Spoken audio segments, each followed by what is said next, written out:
दोस्तों, आर्कियोलॉजिस्ट समय समय पर हैरान कर देने वाली खोजें करते रहते हैं। ज्यादातर आर्कियोलॉजिकल खोजें हमारे सामने इतिहास के कई गहरे राज खोल देती है, लेकिन कई डिस्कवरीज ऐसी भी होती हैं जो इन रहस्यों को और गहरा कर देती हैं।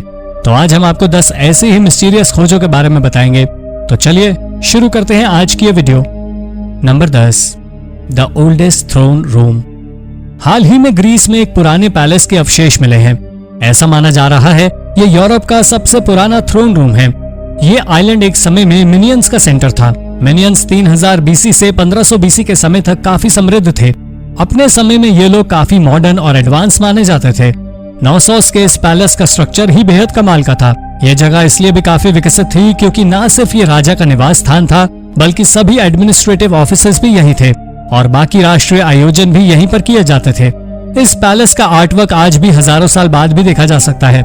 इस पैलेस में सबसे ज्यादा आकर्षित करने वाला हिस्सा है थ्रोन रूम, जहाँ पर एक किंगली थ्रोन रखा हुआ था। ये थ्रोन पूरे जिप्सम का बना हुआ था और इसके ठीक सामने एक छोटी कटोरे जैसे ऑब्जेक्ट रखा हुआ था। हालांकि वैज्ञानिकों को कोई आइडिया नहीं है कि यह राजा का सिंहासन था या फिर किसी देवी देवता के लिए बनाया गया था। Number 9, biblical treasures. हाल ही में इजराइल में आर्कियोलॉजिस्ट को 2600 साल पुराना एक रहस्यमय आर्टिफैक्ट मिला। एक्सपर्ट्स का कहना है असल में ये बुल्ला है, जो कि पुराने समय का एक डॉक्यूमेंट होता था। आप इसकी तुलना किसी हार्ड क्ले सील से कर सकते हैं। आर्कियोलॉजिस्ट ने इसे ट्रांसलेट किया तो इस आर्टिफैक्ट पर लिखा हुआ था, belonging to Yakul son of Shalima son of Shavi. ऐसे सच माने तो ये सामने आता है कि बाइबल के दो कैरेक्टर्स यहुकल और शलिमा वास्तव में थे, लेकिन ऐसा भी हो सकता है कि एक समय पर एक ही नाम के कई लोग हों। पुरातत्वविदों के पास इस बात से जुड़ा कोई पुख्ता सबूत नहीं है, इसलिए ये कह पाना मुश्किल है कि बाइबल के कुछ किरदार सचमुच थे भी या नहीं। Number 8, Italian water portal. Italy के पो वैली में कुछ ही समय पहले एक अजीब वाटर पोर्टल खोजा गया। असल में ये एक गड्ढा था जिसमें टिम्बर के टुकड़ों से लाइनिंग की गई थी। इसके लिए कई तरह की लकड़ियों का इस्तेमाल किया गया था, जिसमें ओक, एल्म और वॉलनट के पेड़ की लकड़ी शामिल थी। पहले तो आर्कियोलॉजिस्ट समझ ही नहीं पा रहे थे इसका इस्तेमाल क्यों किया जाता था। बाद में पता चला इसे पानी इकट्ठा करने के लिए किया जाता था। इसका निर्माण 1436 बीसी में किया गया था। ये गड्ढा 12 मीटर लंबा और 7 मीटर चौड़ा था, जबकि इसकी गहराई 3 मीटर के करीब होगी। पर इसके आसपास कोई भी ऐसा रास्ता नहीं दिखाया गया जिससे पानी इस पूल तक आता हो। साथ ही इसके आसपास के इलाकों से आर्कियोलॉजिस्ट को कुछ पॉटरी और फिगरिन्स जैसे अवशेष भी मिले हैं, जिनसे एक्सपर्ट्स ये अंदाजा लगा रहे हैं कि इस पूल को शायद किसी मैजिकल एक्टिविटी या फिर ईश्वर से कम्युनिकेट करने के लिए प्रयोग किया जाता था। नंबर 7, एंशिएंट मायन कॉप्रोलिथ्स। हाल ही में हुई एक स्टडी में माया सिविलाइजेशन के अंत से जुड़े कई राज सामने आए हैं। ग्वाटेमाला के लेक इजाबेल की तली से मायन पूप यानी कि कॉप्रोलिथ्स का एक हिस्सा मिला है और कमाल की बात यह है कि इसकी मदद से अब वैज्ञानिक ये बता सकते हैं कि 3000 साल पहले और अब की माया पॉपुलेशन में क्या फर्क आया है। इस खोज से पहली बात तो ये सामने आई है कि पहले के एस्टिमेशन से करीब 650 साल पहले से माया लोग इजाबेल लेक के आसपास के हिस्सों में रहा करते थे। इस पूप फ्रैगमेंट से यह भी पता चला कि 1000 एडी में माया समाज के कोलैप्स होने के बावजूद कुछ माया लोग इस लेक के आसपास रहा करते थे।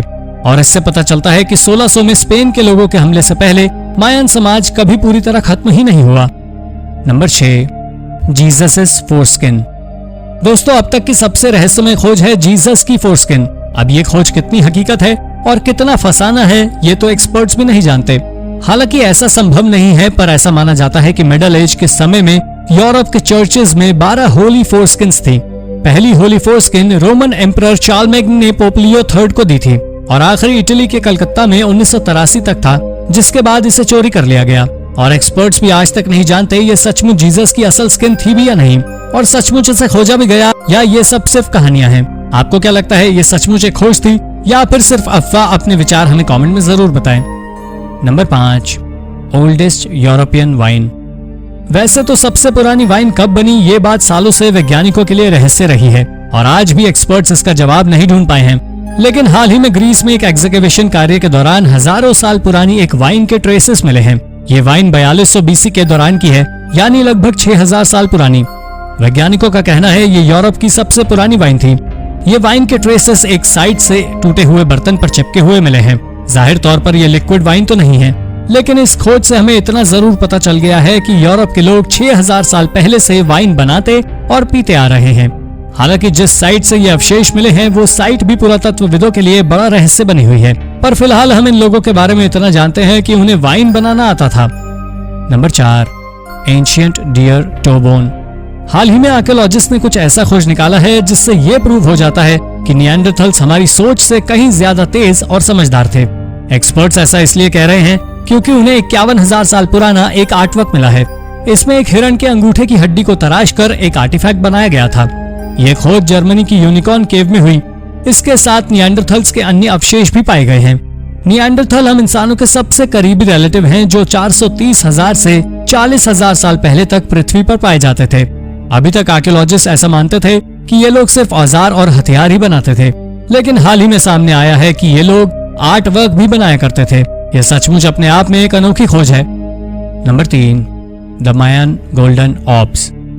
फेदर्ड सर्पेंट के नीचे दर्जनों में गोल्डन ऑर्ब्स देखकर पुरातत्वविद भी हैरान रह गए थे। यह मंदिर मेक्सिको के प्राचीन शहर एज़टेक में स्थित है। इस मंदिर के नीचे एक सुरंग बनी हुई थी और उसी के रहस्य को सुलझाने के लिए जब आर्कियोलॉजिस्ट ने एक रोबोट को इस टनल में भेजा तो करीब 76 मीटर की गहराई में दर्जनों गोल्डन ऑर्ब्स दिखे, जो असल में क्ले से बनी हुई कलर्ड बॉल्स थी। आर्कियोलॉजिस्ट का कहना है ऐसा कुछ इतिहास में पहले कभी नहीं खोजा गया। असल में ये मिट्टी की बनी हुई बॉल्स थी जिनमें ऊपर से सोने की परत चढ़ाई गई थी। आप इनकी तुलना हैरी पॉटर फिल्म की जायंट गोल्डन स्निचेस से कर सकते हैं, पर वैज्ञानिक ये नहीं पता लगा पाए हैं कि ये बॉल्स क्यों इस्तेमाल की जाती थी। Number 2, mysterious ancient castle. हाल ही में एक टर्किश आर्कियोलॉजिस्ट ने एक रहस्यमय कासल खोज निकाला है। ये कासल यूराटू का है। इस जगह फर्स्ट मिलेनियम बीसी के समय कई अलग अलग कल्चर और सिविलाइजेशन एक साथ पाई जाती थी। आज के समय में यूराटू अर्मेनिया में है और टर्की और ईरान का हिस्सा है। ये कासल करीब 2800 साल पुराना है और ये एक पहाड़ी पर लगभग 2500 मीटर की ऊंचाई पर बना हुआ है। सबसे अजीब बात यह रही कि वैसे तो इस कासल को पुराने समय में बनवाया गया था, लेकिन इसे सबसे ज्यादा मिडिल एज के दौरान इस्तेमाल किया गया, उन लोगों के द्वारा जो लोग इसके बनने के सालों बाद आए थे। ये कासल पहाड़ियों पर तराश कर बनाए गए हैं। इसी कासल के नजदीक ही एक और कासल भी है जिसे वैन कासल के नाम से भी जाना जाता है, जो कि 8th सेंचुरी बीसी के दौरान बनाया गया था। Number 1, weird mummies. इजिप्ट के आर्कियोलॉजिस्ट को कायरो से लगभग 40 किलोमीटर की दूरी पर बहुत ही अजीब और अनोखी ममीज मिली हैं। किंग एमिनमहॉट सेकंड के समय से ही ये burial site high rank officials को दफनाने के लिए प्रयोग की जाती थी। पुरातत्वविदों ने इस साइट से 8 लाइमस्टोन सार्कोफेगस निकाले और कमाल की बात यह थी कि इजिप्ट के इतिहास में भी ये सभी ममीज सबसे अनोखी थी। इन्हें पेंट करके दफन किया गया था और देखने में ये बिल्कुल किसी एलियन जैसी दिखती थी। इन्हें कार्टोनेज नाम के मटेरियल से पेंट किया गया था। ये ममीज 664 से 332 बीसी के समय की हैं, लेकिन ये किसकी हैं और इन्हें इतने अजीब ढंग से क्यों ममीफाई किया गया, इस बात का जवाब एक्सपर्ट्स के पास भी नहीं है।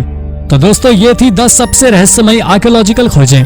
इनमें से कौन सी खोज आपको सबसे रोचक लगी? अपने विचार हमें कमेंट में जरूर बताएं। अगर आपको ये वीडियो इंटरेस्टिंग लगी हो तो इसे अपने दोस्तों के साथ जरूर शेयर कीजिए और ऐसी ही अन्य रोचक जानकारियां पाने के लिए हमारे चैनल को सब्सक्राइब करना ना भूलें। धन्यवाद।